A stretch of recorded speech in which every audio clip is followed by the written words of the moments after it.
ప్రార్థన చేసి మొదలు పెడదాం.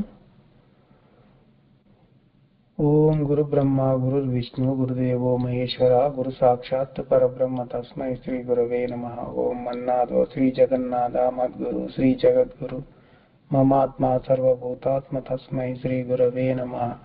ఓం అఖండ మండలాకారం వ్యాప్తం ఏన చరాచరం తత్పదం దర్శితం ఏన తస్మై శ్రీ గురవే నమః.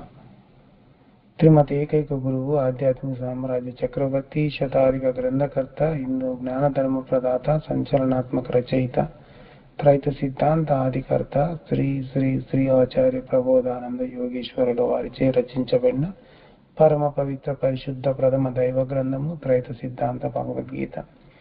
అందరికీ జ్ఞానం చక్కగా అర్థం కావాలని గురుదేవుని ప్రార్థించుకుంటూ మొదలు పెట్టుకుందాము. మనము సాంఖ్యయోగములో 19వ శ్లోకం చెప్పుకుంటా ఉన్నాము. ఈ వివరం చాలా పెద్దది కనుక ఇందులో వివరించినటువంటి విషయాలు ఇంతవరకు మనము చెప్పుకునే దానికంటే వేరుగా ఉన్నాయి కనుక వాటిని మనము 3 భాగాలుగా చెప్పుకుంటా ఉన్నాము. ఈరోజు చివరి భాగం చెప్పుకుందాం.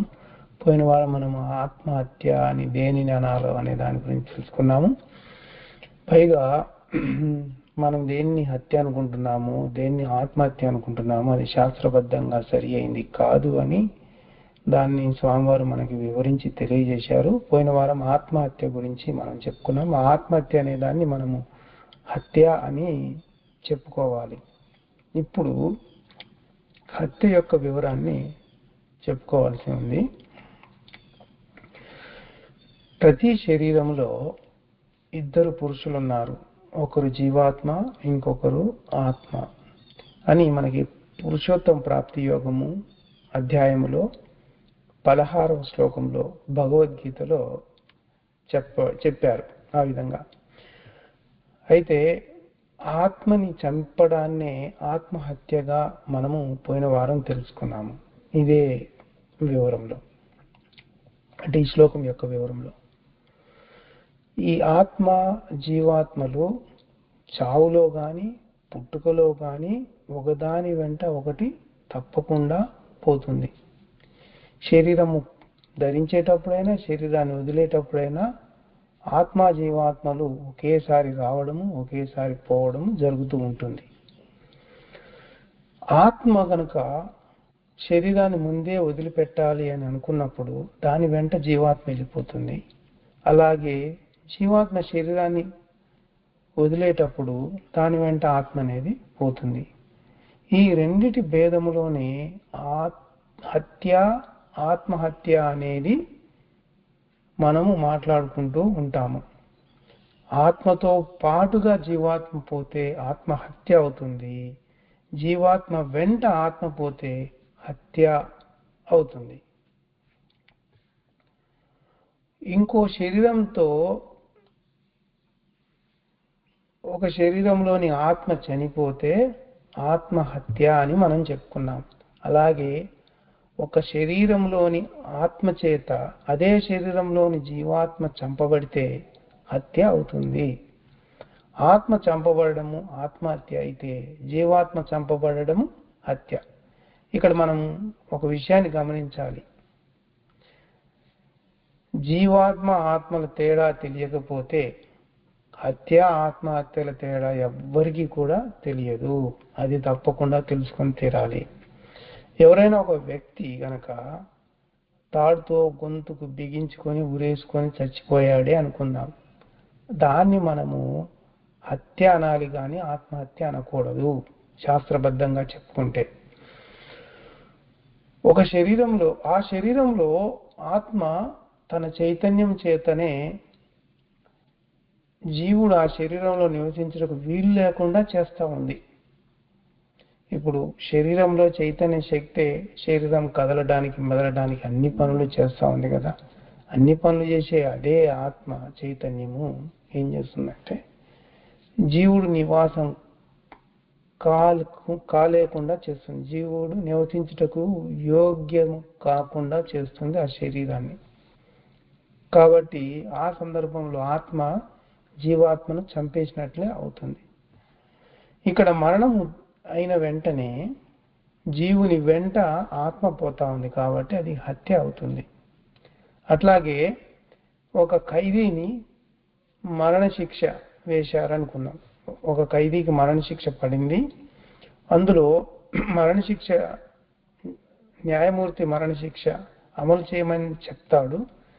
మరణశిక్ష వేసేటప్పుడు అతని తల మీద గుడ్డగట్టి మెడకి తాడు బిగించి కింద బటన్ నొక్కగానే ఏమవుతుంది, ఆ వ్యక్తికి తాడు బిగుసుకుపోయి చనిపోతాడు. ఇక్కడ ఒక వ్యక్తి ఇంకొక వ్యక్తిని చంపుతున్నాడు. అంటే ఒక వ్యక్తిలో ఉన్నటువంటి ఆత్మ చైతన్య శక్తి ఇంకొక వ్యక్తి శరీరాన్ని చంపేస్తూ ఉంది. దీన్ని ఆత్మహత్య అని అంటున్నాం. అంటే ఇంకొక శరీరంలో ఆత్మ ఉంది కదా, ఆ ఆత్మను చంపుతూ ఉంది కాబట్టి అది ఆత్మహత్య. ఈ సందర్భంలో ముందు ఆత్మ వెళ్ళిపోతుంది, దాని వెంట పోతూ పోతూ జీవాత్మను కూడా తీసుకుని వెళ్తుంది. ఇక్కడ శాస్త్రబద్ధమైన ధర్మ సూక్ష్మం ఏంటంటే, వేరే శరీరాల చేత ఒక శరీరం చనిపోతే ఆ చావు అనేది ఆత్మకు చెందుతుంది. అలాగే ఒక శరీరము వేరే శరీరం యొక్క జోక్యమే లేకుండా ఆ శరీరంలోనే ఆత్మ చేత మరణం అనేది సంభవించినప్పుడు అది జీవునికి చెందుతుంది. అది ఎట్లా అంటే, ఇంకా మనం బాగా అర్థం చేసుకోవాలంటే, ఒక శరీరంలో జ్ఞానాగ్ని ఉంది అనుకుందాం. ఆ జ్ఞానాగ్ని ఇంకొక శరీరం మీద పనిచేసినప్పుడు, అంటే ఆ శరీరంలో ఉన్న కర్మను కాలుస్తుంది.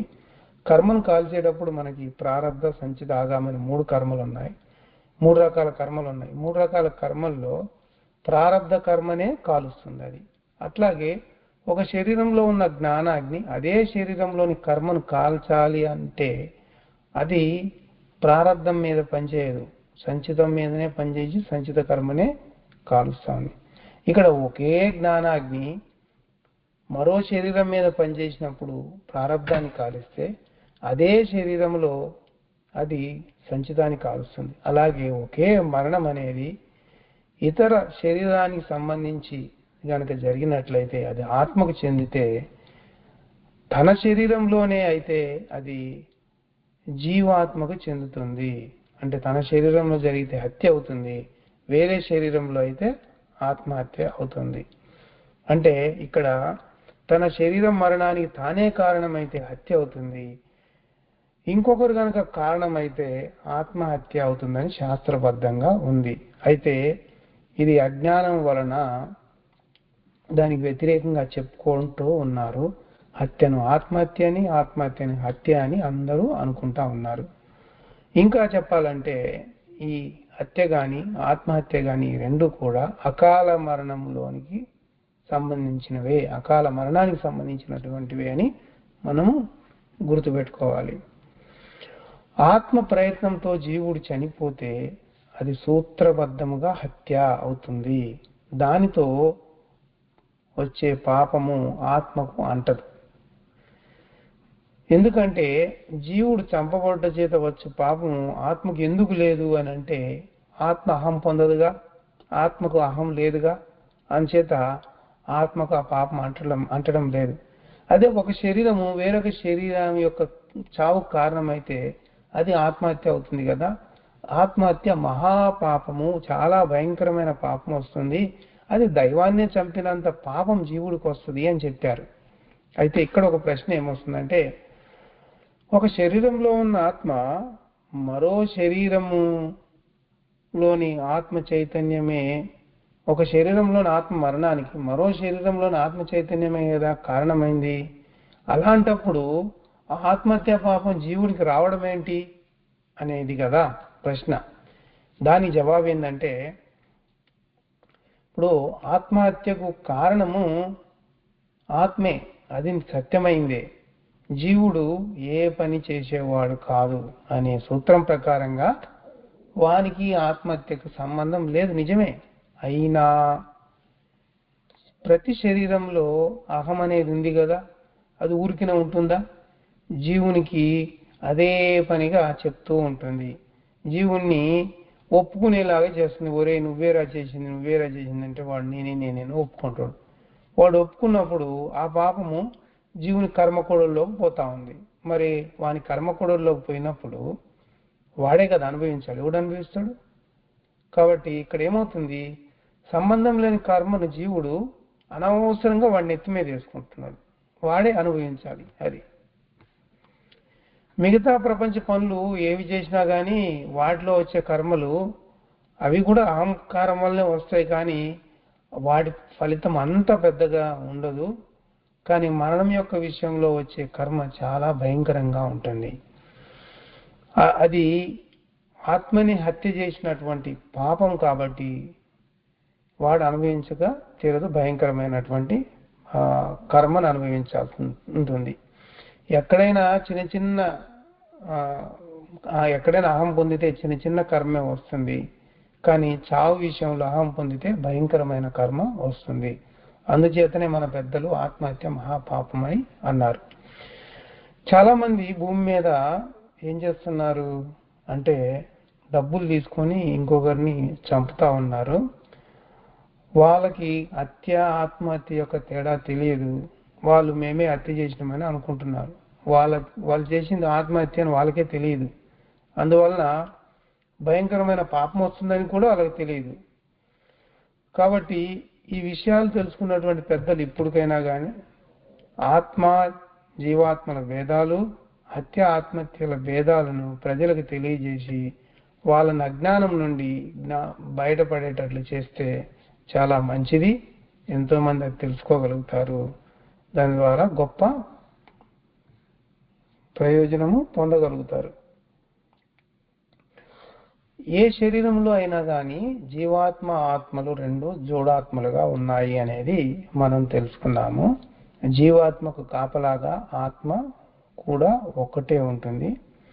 అన్ని శరీరాల్లో ఒకే నిబంధనతో ఒకే మాదిరి వేరువేరు ఆత్మలు శరీరంలో ఉన్నాయి.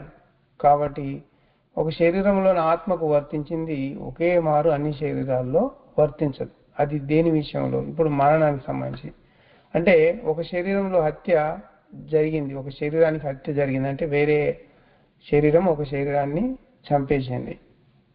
ఆ సందర్భంలో దాన్ని ఆత్మహత్య అన్నాము.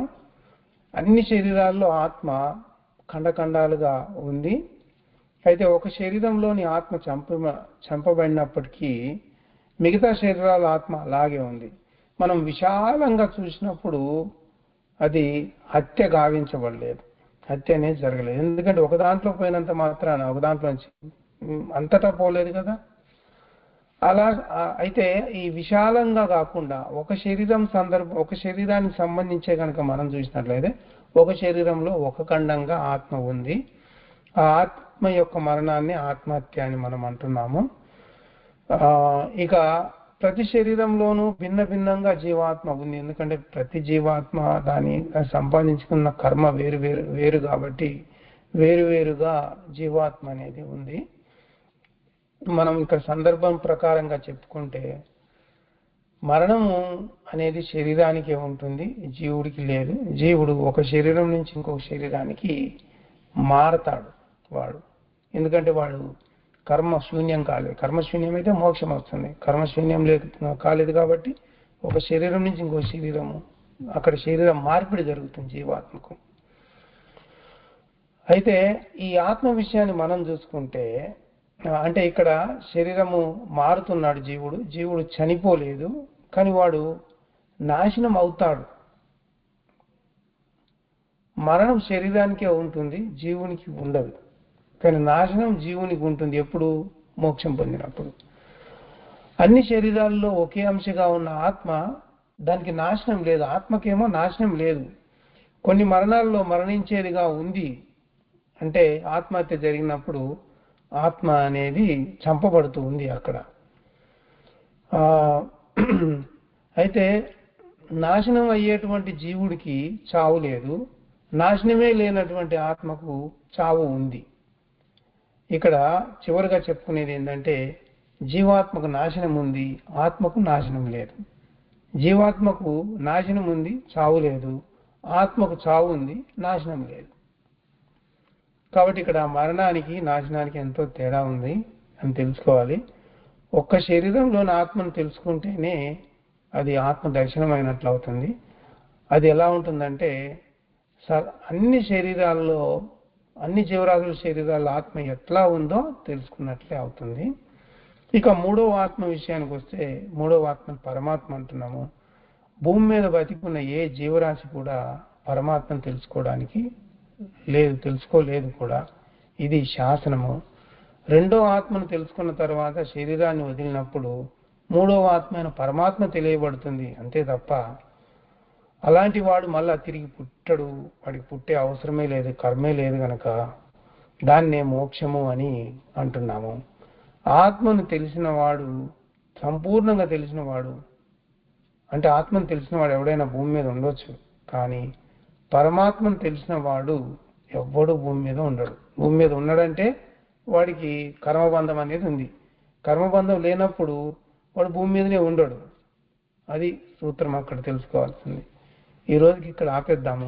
వచ్చే వారము 20వ శ్లోకం చెప్పుకుందాము. మంగళం పాడి ముగిద్దాము.